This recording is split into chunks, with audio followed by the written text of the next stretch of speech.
नमस्कार, मैं हूं करमवीर और आप देख रहे हैं फॉलो अप। चुनावी बांड के धंधे पर सुप्रीम कोर्ट का ग्रहण लगने के बाद जो आधा अधूरा डेटा एसबीआई बैंक ने चालाकी के साथ चुनाव आयोग को उपलब्ध कराया और चुनाव आयोग ने मरता क्या ना करता की तर्ज पर 14 मार्च यानी कल ही इसे अपनी वेबसाइट पर अपलोड भी कर दिया।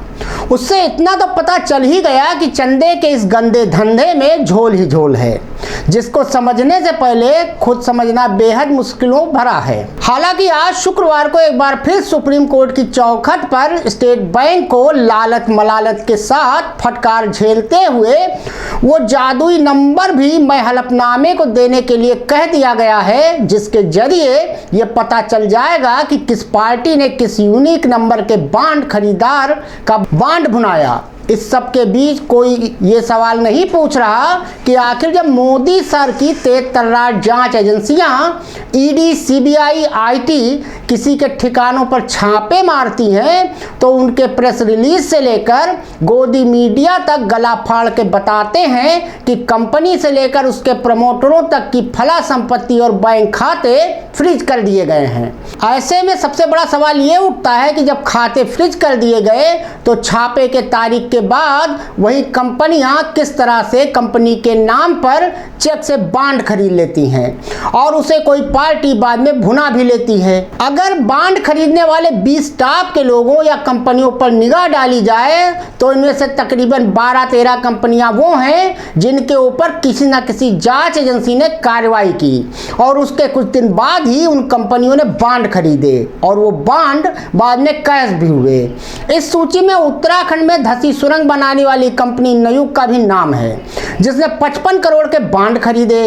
रहा सवाल अडानी या अंबानी की कंपनियों के इस इलेक्टोरल बांड से दूरी बनाने की बात पर, तो शायद लोगों को पता ही नहीं कि चुनावी बांड खरीदने वाले लोगों या कंपनियों में एक बड़ी संख्या ऐसे नामों या बोगस कंपनियों की है जिनका कुछ अता पता आम आदमी को तो बिल्कुल भी नहीं हो सकता है। रही बात मोदी सर की, तो हो सकता है कि उन्हें इसकी जानकारी हो। उन्होंने ही 2014 में बोगस कंपनियों से लेकर न खाऊंगा न खाने दूंगा का राग लापा था, लेकिन अब चुनावी चंदे के धंधे को देखने के बाद लगता है कि मोदी सर ने खुद खाया तो खूब, लेकिन और लोगों ने जब कुछ खाना चाहा तो कभी कांग्रेस के खाते फ्रीज करवा दिए गए या कभी ऑपरेशन लोटस चला दिया।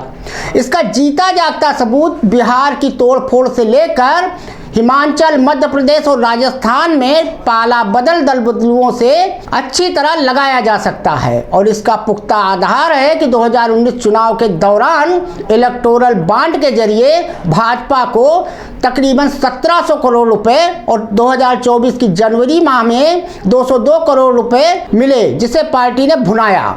अब इसमें देखने वाली बात यह भी होगी कि जब ऑपरेशन लोटस बिहार, हिमाचल या उससे पहले जहां भी चले हैं, उससे पहले कितने कितने बांड खरीदे गए और भाजपा ने उस दौरान कितने बांड भुनाए। इतना काफी होगा ये सिद्ध करने के लिए कि इन रुपयों का इस्तेमाल रिजॉर्ट, हेलीकॉप्टर से लेकर राष्ट्र निर्माण के लिए अंतरात्मा की आवाज सुनकर कमल थामने वालों के लिए किया गया।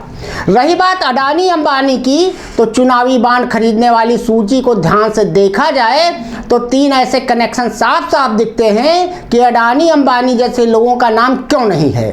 पहली वजह यह है कि जिन कंपनियों को जांच एजेंसियां राडार पर रखे थी, उन्होंने सबसे ज्यादा बांड खरीदे। दूसरी वजह वेदांता, बीपीसीएल, आईटीसी से लेकर लक्ष्मी मित्तल, सुनील भारती मित्तल जैसे लोगों का नाम है, लेकिन कोई ये नहीं जानता कि वरुण गुप्ता, जैनेश शाह, मोनिका गुप्ता, एक पांडे जी जैसे लोग क्या करते हैं जिसके द्वारा इतने बड़े पैमाने पर बांड खरीदे इन्होंने। इसी में ये भी सवाल बनता है कि कोविड के दौरान मोदी सर जिस वैक्सीन की ब्रांडिंग पूरे दुनिया में कर रहे थे और जिन कंपनियों को टीका बनाने का लाइसेंस दिया गया, उन्होंने कम से कम 30 फार्मा और हेल्थ केयर कंपनियों ने 5 करोड़ रुपए से अधिक के चुनावी बांड खरीदे, जिसकी कीमत तकरीबन 900 करोड़ रुपए है। यह जारी किए गए डेटा में उल्लेखित कुल 12,155 करोड़ रुपए की राशि का लगभग 7.4% है। बायोकॉन लिमिटेड की संस्थापक किरण मजूमदार शाह ने भी 6 करोड़ रुपए के बांड खरीदे हैं। उद्योग जगत से चुनावी बांड के अन्य बड़े खरीदारों में सिप्ला 39.2 करोड़ रुपए का नाम भी सूची में है। तीसरा सवाल यह है कि अगर इस सूची में अडानी, अंबानी या अमिताभ बच्चन का नाम नहीं भी है, तब भी इनके रिश्तेदारों की कंपनियों ने बॉन्ड खरीदा, और जो बोगस कंपनियों ने बॉन्ड खरीदे वो किसकी थी। सवाल यह भी है कि जैसे मुथूट फाइनेंस का प्रचार अमिताभ बच्चन करते हैं, महिंद्रा से उनकी नजदीकी संबंध है, उत्तराखंड में धंसी टनल बनाने वाली कंपनी नवयुग का अडानी से क्या संबंध है। इसके साथ ही इन्वेस्टर समिट के नाम पर डबल इंजन की सरकार वाले राज्यों में शामिल होने वाले धन कुबेरों ने ही सबसे ज्यादा बॉन्ड क्यों खरीदे, जिन्हें विभिन्न राज्यों में तमाम रियायतें दी गईं। इसके साथ ही सबसे मजेदार बात यह है कि कुछ कंपनियां ऐसी भी हैं जिन्होंने टर्नओवर से ज्यादा के बॉन्ड ही खरीद डाले, और जांच प्रधानमंत्री केयर फंड की भी होनी चाहिए, जिसमें उन बॉन्ड का धन गया जिन्हें 15 दिनों में पार्टियां भुना नहीं पाई। चुनावी बॉन्ड के आंकड़ों के मुताबिक राजनीतिक दलों द्वारा भुनाए गए बॉन्ड की कुल राशि 12,769 करोड़ रुपए से अधिक है, जबकि खरीदे गए बॉन्ड्स कुल 12,155 करोड़ रुपए के थे। सबसे ज्यादा राजनीतिक चंदा देने वाली कंपनियों में से एक हल्दिया एनर्जी लिमिटेड ने 1 करोड़ रुपए के 375 बॉन्ड खरीदे। हल्दिया एनर्जी लिमिटेड के निदेशक संजीव गोयल का IPL team Lucknow super joints के भी मालिक हैं। एसबीआई ने इलेक्टोरल बॉन्ड का जो डेटा दिया है उसके मुताबिक 1 अप्रैल 2019 से लेकर 15 फरवरी 2024 के बीच 12,156 करोड़ रुपए का राजनीतिक चंदा दिया गया। इलेक्टोरल बॉन्ड स्कीम 2018 में मोदी सर ने शुरू की थी और कहा गया था तब कि इससे राजनीतिक फंडिंग को लेकर पारदर्शिता आएगी, लेकिन सिर्फ बॉन्ड खरीदने वाले और राजनीतिक दलों को मिली रकम के ब्यौरे से साफ नहीं हो पा रहा है कि किसने किसको पैसा दिया। इससे यह भी पता नहीं चल पा रहा है किसी खास पार्टी को फंड किए जाने के पीछे किसी डोनर का क्या मकसद है। इस जानकारी को 2 हिस्सों में जारी किया गया है।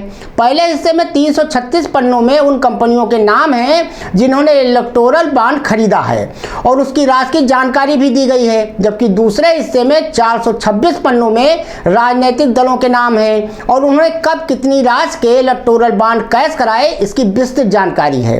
निर्वाचन आयोग द्वारा गुरुवार को जारी चुनावी बॉन्ड के आंकड़ों के मुताबिक राजनीतिक दलों द्वारा भुनाए गए बॉन्ड की कुल राशि 12,769 करोड़ रुपए से अधिक है।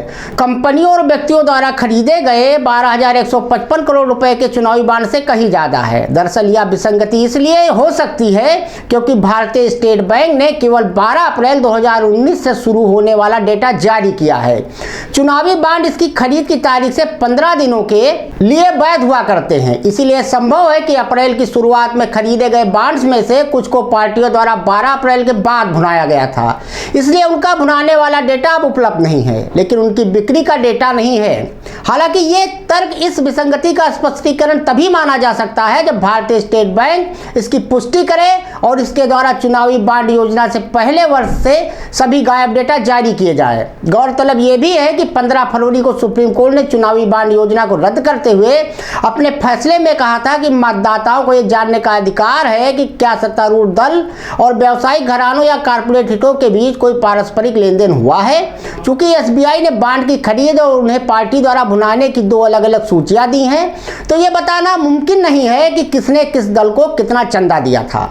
शुक्रवार को चुनावी बॉन्ड के डेटा में बॉन्ड नंबर जारी न करने को लेकर सुप्रीम कोर्ट ने बैंक को नोटिस भी जारी किया है और बॉन्ड संबंधित सभी विवरण देने को कहा है। चुनावी बॉन्ड के बड़े खरीदारों के रूप में सूचीबद्ध कई कंपनियां केंद्रीय एजेंसियों के जांच के दायरे में भी हैं। उन्हें दर्ज मामलों और छापों का सामना करना पड़ा है। अन्य खबरों में यह भी सामने आया है कि कुछ कंपनियों ने अपने वार्षिक मुनाफे से कहीं अधिक मूल्य के चुनावी बॉन्ड खरीदे थे। तो अब कुल मिला के मोटा मोटी यही है कि कल संभवतः 3 बजे चुनाव आयोग की दिल्ली में प्रेस कॉन्फ्रेंस के बाद आचार संहिता लग जाए। 2 नए चुनाव आयुक्त नियुक्त किए जा चुके हैं। इस बीच ये एक नया रायता फैल ही चुका है चुनावी बॉन्ड का, जो बहने की कगार पर है। अब देखने वाली बात ये होगी कि जो बुद्धिजीवी इसको टैली करने में लगे हुए हैं वो कितने दिनों में टैली कर कर साफ साफ बता पाएंगे कि किस पार्टी ने कितना बॉन्ड भुनाया, किस आदमी ने किस पार्टी को कितना चंदा दिया और वो चंदा देने की टाइमिंग क्या थी। उस समय ईडी, आईटी, सीबीआई क्या कर रही थी, उन कंपनियों का कहाँ पे इन्वेस्ट हुआ, उनको क्या इंटरेस्ट था, ये देखने वाली बात होगी। बहरहाल ये सब कुछ गांव का आम आदमी नहीं जान पाता है, ना वो आम आदमी जान पाता है जो 5 किलो राशन पर मोदी जी के है और मोदी की गारंटी के सहारे जिंदा है। अब देखिए क्या होता है। धन्यवाद।